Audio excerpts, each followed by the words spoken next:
Et salut pour cette nouvelle vidéo à 22h. Tu en as une à 20h. Afin de te relaxer et de t'endormir peut-être, je te propose une petite lecture d'un conte. Un conte de Biddle le Barde. Donc c'est un livre qui est tiré du monde de Harry Potter, un monde que j'aime tout particulièrement. Voilà. J'ai beaucoup de pop à l'effigie de Harry Potter, etc. J'ai quelques objets dérivés. Et c'est vrai que là, je me suis dit, pourquoi pas, comme j'ai ces livres-là en ma possession, pourquoi pas te lire un petit conte ce soir. Donc c'est ce que j'avais envie de faire. Et je te propose de venir comment te dire? De venir te poser tranquillement et écouter un peu ce conte, voir s'il peut te relaxer. Voilà. Alors, on va lire... On va lire laquelle?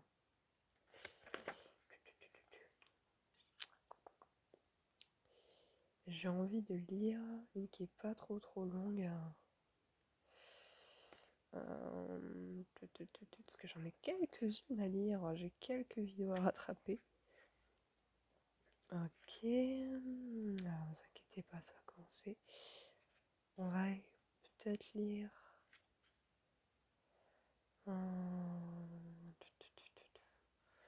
J'ai envie de lire le conte des trois frères.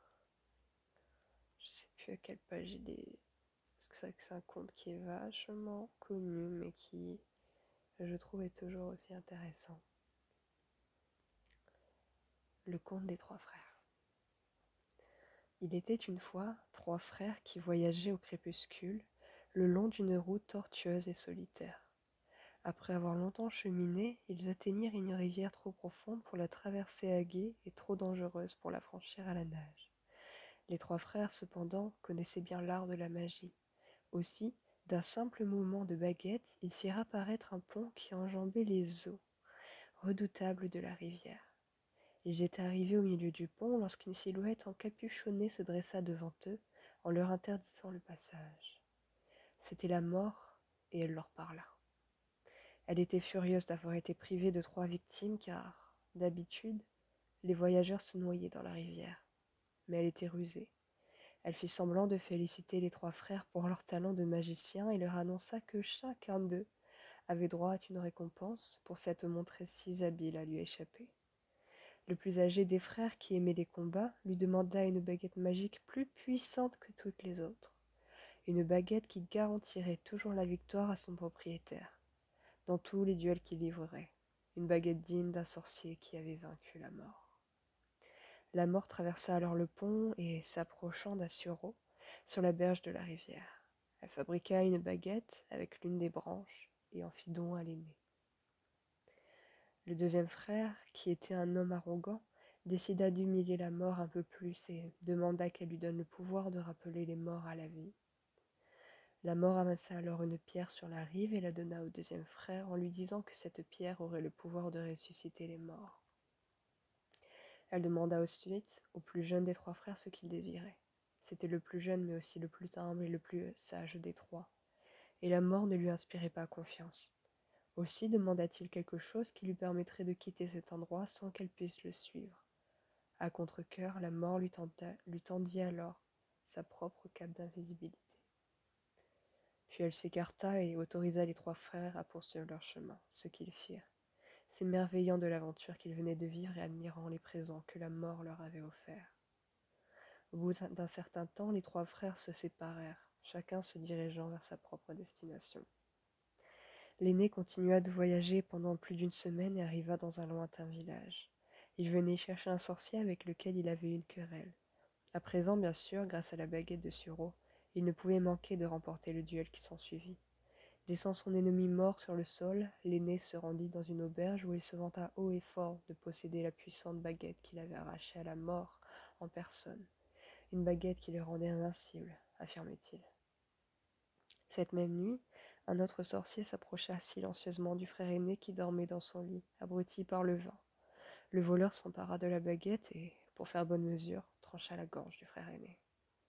Ainsi la mort prit-elle le premier des 3 frères. Pendant ce temps, le deuxième frère rentra chez lui, où il vivait seul. Là, il sortit la pierre qu'il avait le pouvoir de ramener les morts et la tourna 3 fois dans sa main. À son grand étonnement et pour sa plus grande joie, la silhouette de la jeune fille qu'il avait un jour espéré épouser avant qu'elle ne meure prématurément apparut aussitôt devant ses yeux. Mais elle restait silencieuse et froide, séparée de lui comme par un voile. Bien qu'elle fût revenue parmi les vivants, elle n'appartenait pas à leur monde et souffrait de ce retour. Alors le deuxième frère, rendu fou par un désir sans espoir, finit par se tuer pour pouvoir enfin la rejoindre véritablement. Ainsi la mort prit-elle, le deuxième des 3 frères. Pendant de nombreuses années, elle chercha le troisième frère et ne put jamais le retrouver.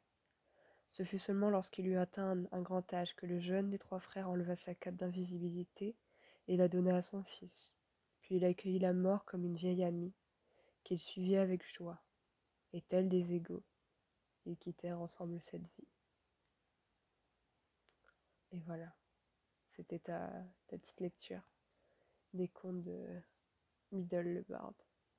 J'espère vraiment que ça t'a plu, que ça t'a relaxé cette petite voix douce. Et moi, je te dis à demain à 20h, puis à 22h pour des nouvelles vidéos de relaxation ASMR. D'ici là, n'hésite pas à t'abonner, à laisser un like, me dire si tu aimerais que je te lise d'autres contes de ce livre dans les prochains jours.